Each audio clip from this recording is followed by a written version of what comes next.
It is the time again. Good morning, good afternoon, good evening, wherever you are listening to us from. This is your host on your favorite podcast, Living in God's Hope and Truth, The Light. Hi, everyone. This is your special guest, Rebecca, aka Bex. Thank you for tuning in to The Light, Living in God's Hope and Truth. I'm so happy to be back. Friends, today is another tough one. What is forgiveness? And is forgiveness for all people? That's the question that we're going to play with today. So I want you to stay with us as we continue to dive deeper into this topic. What does forgiveness mean to you? Yeah, so essentially, I feel like if forgiveness is letting go of pain or resentment or anger that you have towards someone, and essentially just letting go everything that you've built up. And with this nature of letting go, you're also not punishing someone for the things that they did to you. And I find that if you continue to punish someone, for example, if someone, I know this is extreme, but if someone has slapped you, um, the way you've let go or the way you don't seek to punish them is by not thinking of other ways to hurt them the next time you see them. Or even if your parent has done something against you and you're like, oh, this really upset me. Right. You kind of let go and you don't seek to punish them by the next time when they call you to do something, you're thinking, my mom did something to me. I don't know if I really want to do this for them. I don't know. Like, you're not thinking about these things that they had done to hurt you. Right. Essentially. And you let go of that. So because they hurt you in the time, you don't want to just hold on to that and essentially hurt yourself. Right. And then I just want to say, like, ultimately, I feel like there is a difference between forgiving and letting go, and then forgiving and still punishing someone for what they did to you. Okay, so you see, that's something, and I know it will come in our conversation as we move on. I also understand, for clarity, that forgiveness indeed is making somebody happy and making yourself happy too. Yeah. When they have offended you. I think sometimes it's very difficult to be happy when you know somebody have hurt you. Yeah. Or if you've hurt somebody, like if you see them, it makes you feel so bad and it makes you not really focus on the reality of what you really actually want to have, especially when you are in a relationship with that person. And so forgiveness, in a sense, is making yourself happy and making somebody happy. Irrespective of the hurt or whatever they have done in your life. I know you may have your thoughts on what forgiveness means to you as you're listening to us, but the question is very clear. How often can you forgive a person? Personally, I'll make it personal to begin. Personal. Yes, of course. I can work towards forgiving someone much easier if it has been the first time or the first offense. After you do the same thing again, it's kind of like a lack of respect. You know, I voiced to you that you hurt me. I voiced to you that you did something against me, and you turn around and do the same thing again. I think it's going to be harder for me to try to forgive you, because there's a saying that says, fool me once, shame on you, and then fool me 2 times, I can't put the blame on you, because I allowed you to come back into my life to do that thing. And so I can't put that blame on you because I forgave you and I let you, I guess, in a sense, hurt me again. Right. And so it's definitely going to be harder for me to just repeat that forgiveness. But I feel like you as an individual who's forgiving someone, you need to set the groundwork, or you need to set that foundation and let that person know that this is how you hurt me and this is what I want you to do moving forward. And if someone truly values your friendship or truly values you, I'm very sure and very confident that they won't repeat that mistake. But if we look at a biblical sense, forgiveness comes from within, and God has called us to forgive someone 77 times 7 times. And that essentially tells us that there's not really a number that you want to put on forgiveness. As I mentioned before, personally, I would say twice and that's it. But if we are looking to be the good people that God has called us to be, then forgiveness shouldn't necessarily have a number. But look within yourselves and look to see that you want to forgive someone. You want to let go of that pain and anger and resentment, and you don't want to put a number on it, because at the end of the day, we all fall short. Right. And if God is right and just to forgive us and we want to be Christ-like, then who are we to say that we're going to hold something against someone else? Wow. So as you're speaking and talking about the first time and the second time, something just struck my mind. Does this have to do with the level of the hurt or the level of the pain. Mm. Because to me, I think if it is about, let's say they stole my pen or they took $10 from me and they never brought it back because they promised they would return that money. Right. Comparing that to something that is so dangerous, like lying about me and getting me into trouble, perhaps causing me to lose my job, or even losing some type of relationship I have with friends, or maybe just one of those crazy ones. That's having these two differences, like the $10 versus being a very crazy hurt. Yeah. Will that change your perspective of saying "fool me twice"? Yeah. Or put the blame on you? Yeah. Yes, I feel like there's degrees and there's levels to it. At the end of the day, like I said, we're all humans. We're humans with a lot of emotions and feelings. Right. And so we're always going to put something on a scale and say, okay, if they stole my pen, it might be a little easier for them to do that. And then they will steal the pen again. You know, Right.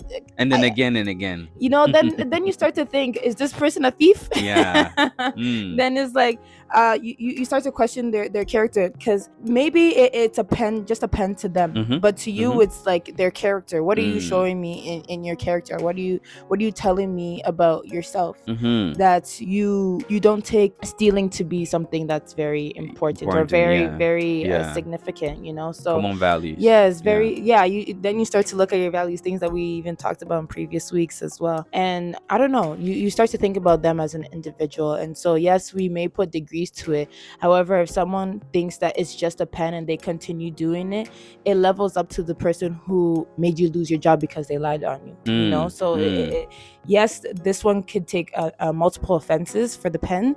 Someone lying on you to lose your job, maybe a one-time offense. At the end of the day, they kind of level up and they show you someone else's character. So just to bring it all together, I feel like yes, there are degrees to it, and there are levels that kind of shape how many times you want to forgive someone. Right? Yeah. But at the end of the day, I think you start to look at someone's character and see if they value you as an individual, or and even if you want to keep them around, you know. There's so many things about it. So many levels. It's like an onion. You peel it and there's more to it. Well, I hope you're not judging us at this point, because No. we're trying to keep it real. We're trying to get into how people think and how people react to these situations. You were just about to get into my next question here. If I forgive a person, do I still need to be friends with them? They hurt me, I forgive them. Do I still got to keep them as my friend? You know what, Pastor? I'm gonna let you take a jab at that first and see what do you think? Because it's something that you really need to ponder on. Like, do I need to keep this person around if they hurt me? What do you think, Pastor? Well, it's a tough question, but to save my heart, I would simply say you keep them as a friend, but the level of friendship may change. Yeah, for sure. If they were the one that I'll tell them all my secrets, because I have to be wise, because biblically I'm given the counsel to be wise. Sometimes the devil uses some friends to destroy us, as we talked about the other time, or God may allow some friends to also shape us. So I would not cut them off. No. I would still keep them as a friend, but the type of information that perhaps I used to share with them in the past may not be the same information that I may give to them. If I used to tell them more about where I'm going and what I'm doing and the things I want to get done, especially if the hurt goes against some of the plots and plans that I have put in place, and perhaps they did something to kind of mess it up, I would not share such information with them again. But I would still check up on them, love them, care for them. Exactly. You know, if they are in trouble, I would still rescue them. That's my take. You know, loving them doesn't always mean keeping them in your circle. And now that I think about it, are we on opposing sides? Because I feel like if you forgive someone, it does not mean that you need to be friends with them. Tell me more. Tell me more. I want to listen. In life, I feel like we need to learn to set boundaries, because we are humans with emotions and feelings, and if we continue to let someone step over us, it kind of changes us. You know, we don't want someone else to change who we are, our character from within. But if we let someone continue to step on us, then we are just going to live with all that hurt and all that pain, and just allow someone to be happy while we are down. And so I feel like we may forgive them. However, Mm-hmm. Yes, we may forgive them, but it does not need to go back to the way it was. I do forgive you for what you did against me, but I don't need you in my circle because Right. you are not doing a great number in my life.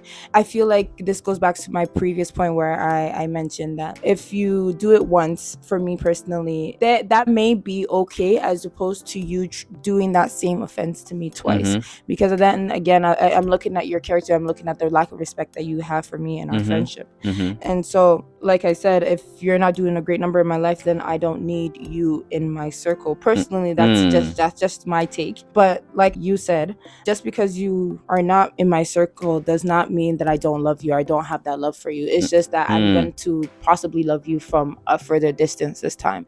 Maybe you were closer to me before and you did something to hurt, you did something against me, and now I may not share the same secrets with you anymore. That doesn't mean that I don't love you. That doesn't mean that if you're in trouble, I'm not going to come and rescue you, because I want to heal myself while you have hurt me, so I can't do that when we're in close proximity to me and I feel like you may hurt me again, know. So it's all about what I see your character to be now, and that is not to say that I'm going to stop being friends with you from now until eternity. But it's a progression, and it's something that I need to work towards. But the love will be there for you as someone who was once close to me. Right. Even like, the scriptures gives us the teachings of loving our enemies, because sometimes when people hurt us, we kind of place them in the enemy category. We think that they are so bad, but Matthew 5:44 tells us, but I say to you, love your enemy, bless those who curse you, do good to those who hate you, and pray for those who spitefully use you and persecute you. In other words, people who hurt you. And so of course you forgive them and you show love to them, but as you mentioned, you don't necessarily have to keep them as close and put them in a close proximity to you because of perhaps what they could possibly do for you. Somebody once told me that God perhaps still loves Satan, but he never kept him that close. after everything happened, that occurred. So it's safe. You have to. I would say it depends. It's subjective. It depends on the situation. It depends on how you can take on people. It depends on how you're able to handle situations that comes your way. Exactly. There's a Bible verse that scares me a lot when it comes to forgiveness. It says, for if you forgive men their trespasses, your heavenly Father will also forgive you. Matthew 6:14. But if you do not forgive them their trespasses, neither will your Father forgive your trespasses. In other words, your forgiveness is contingent on your forgiveness for other people. So what you're saying so far is forgiveness still have to happen. It still has to happen, but the friendship may change. Forgiveness is not just for that person, it's also for yourself and also for God, showing God that yes, I could forgive my neighbor just as you have been so gracious to forgive me. And then also when you think about yourself, it's like, yes, I have forgiven this person, but it's not always just for them, it's also for yourself, because then you're not holding on to anything that's giving you stress, giving you anxiety when you see them around. You're like, are you thinking, oh, is this person gonna be there? I don't talk to them anymore. Do I so it's just it kind of heals yourself as well when you forgive someone. Right. This question is also interesting. We kind of briefly shared a few points on that, but let me put it out there. As a Christian, bringing it home a little bit to those who believe in Christ, do you think it's unfair to love and forgive those who extremely hurt you when your partner cheats on you, when you're in a relationship, let's say your boyfriend or your girlfriend or your husband or your wife, and you're called to love and forgive them? Is it unfair to love these people as the Bible promotes? So that's a deep question, Pastor. Because no, this question, it means a lot to me, because there's a lot of Christians that live with this hurt, and they don't want to forgive people or love them because they hurt them so bad. It's hard. It's easier said than done to tell someone to forgive someone, especially when they've hurt you to that extreme nature. But to answer the question, I feel like as Christians, we often feel like we need to do good because we're Christians. But we kind of need to reverse that mindset and, yes, kind of put this Christianity aside for a second. Are we doing good because we're Christians? Are we doing good because we have a good conscience and God has called us to just be good, just to live a life that is just and that is right? And so when we set aside the Christianity just for a second and we think about, okay, what do we want to do that will bring love and joy and peace to the world around us? We think, okay, maybe forgiveness is one of those things. Right. And if we want to be right and just, like the question is asking us, then we need to do good to those around us. When we ask ourselves if we think it's unfair to love and forgive those who have extremely hurt us simply because we're Christians, we kind of need to rethink that question and rethink that mindset, because at the end of the day, you want to feed into your good conscience and you want to feed into the things that are good in this world, and we need to reevaluate the way that we shape our thinking. Right. Again, just to reiterate, we don't want to do good just because we are Christians. Yes, we do good because we are Christians, but not only because we are Christians, but we want to see good happen in the world, you know? Yeah. So forgiveness is something that ultimately just needs to be practiced. To all those who are listening, I am not saying that you need to blindly forgive people and just do it because we want to be good. We're humans with emotions and feelings, but we want to let go of the things that are hurting us, like I mentioned before, and you don't want to keep that pain within you, because if you do, you're not only hurting the people around you, but you're also hurting yourself. And we want to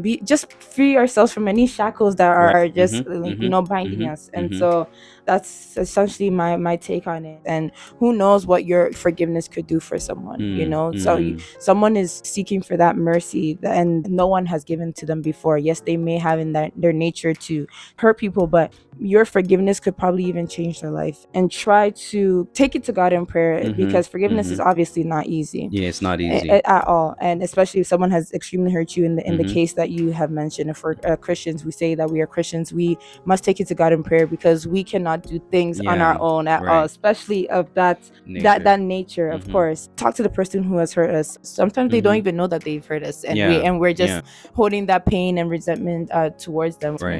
Somebody once said, unforgiveness is the poison you drink, hoping that somebody else will die. In other words, if you don't forgive other people, or even if you don't forgive yourself, it hurts you. And it breaks you down. And I think it's critical and it's essential that we remember what Jesus Christ even did for us.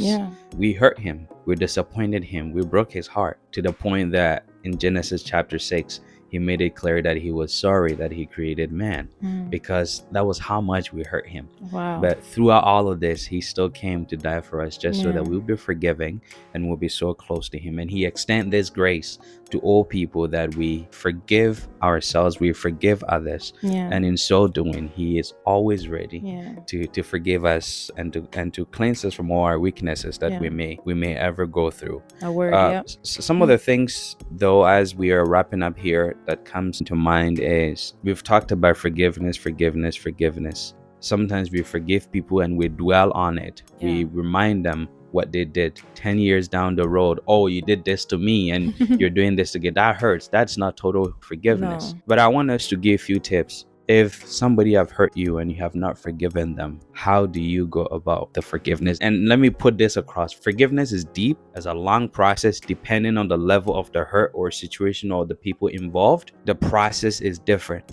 Some forgiveness you can just simply overlook and then just love the person back again. But some you have to sit down and discuss and talk about it, go through. But just few tips from you. Okay, so I personally believe that in order to forgive someone, you also have to look within yourself and see whether or not you are willing to do it. And so if you're forcing yourself to forgive someone, that means you're possibly not going to forget the pain that they've done to you. And so some tips that I can even recommend would be journal writing. I feel like it's important to even just write down your emotions, write down how you're feeling, because sometimes when we don't forgive and we're very quick to lash out on the person who did something to us, we often may say something or do something that is often irreversible, or things that we say that just, it's not good. And so if we write it down, even when you write it down and scrumple it up and throw it out, and you sleep on it, the next morning you wake up and you're like, oh wait, I don't even remember why I was so angry. I know what someone did to me, but like I don't remember why I was so angry at that, and so if you put it into words, you write it down, and it's still hurting you, then you need to communicate with that individual. So don't let it harbor in your heart and build up, because then you eventually start to apply other instances into their life and say, okay, yeah, this person hurt me, I know they're going to do something else, or you start villainizing them. And so just journal writing and also communication with that individual is very important. Right. Thank you, Becky. Yes, as Matthew 18 verse 15 to 18 gives a very systematic approach on how to deal with some of these issues. I recommend for all of you to read that passage. If a friend, a brother, mom, auntie, or sister hurt you, how you can actually have a conversation with them, finding a safe space to talk with them. Thank you all so much for staying with us today and for discussing this important topic. I know and I hope that you have been blessed. Try your best to forgive the person that have hurt you. Try to forgive yourself, or hope and pray that the person that have hurt you will hopefully come back and ask for forgiveness. If they don't, do your best to forgive them, and I know that it will change your own state of happiness and well-being. Any shout out to the friends that you have forgiven? To all my friends who I've forgiven, and all my friends who have forgiven me, God bless. All right, thank you. And same from me to all of you. Thank you so much for staying with us. And as you already know, this is Living in God's Hope and Truth, the Light. Stay blessed and God be with you. Bye-bye.